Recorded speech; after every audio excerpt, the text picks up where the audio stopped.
Uwi ka na ba ng Pilipinas? Excited ka? Masaya ka? Matagal mong hinihintayan. Pero sa gitna ng excitement, may tanong kang hindi mo masabi kahit kanino. Pag uwi ko, may kita pa ba ako?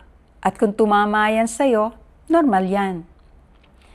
Kasi maraming OFW na nakausap ko, ganito sitwasyon. May ipon, may bahay, may sasakyan. Pero pagdating sa steady na kita pag uwi, walang malinaw na plano. Kaya iniisip nila, sari-sari store, maliit na food business, franchise, rental, at kung ano-ano pang pwede na.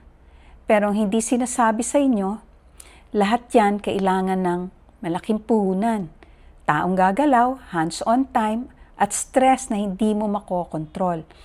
At kung hindi ka mag-workout, ipon ang kakainin.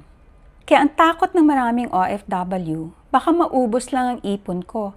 Pag nalugi ako, babalik na naman ako sa abroad. At aminin natin, ang sakit nun emotionally.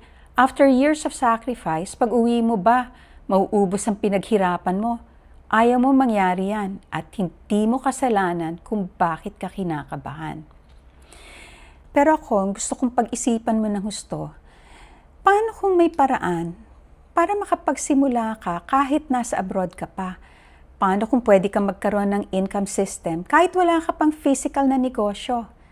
At paano kung meron palang model na hindi nangangailangan ng pwesto, malaking stock, tauhan at sobrang risk? Hindi lahat ng negosyo kailangan ng tindahan. May mga negosyo na sistema ang puhunan, hindi pera. Hindi kita binebentahan ngayon, ha? Gusto ko lang na pag-uwi mo, hindi lang alaala at pagod ang dala mo.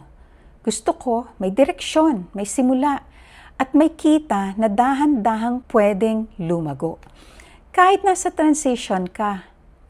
Sa susunod na videos, pag-uusapan natin kung paano kang makakauwi na may income plan. Hindi takot, hindi bara-bara. Hindi kita minamadali, dito lang ako. Sabay nating harapin ang tamang pamamaraan para magsimula para sa'yo.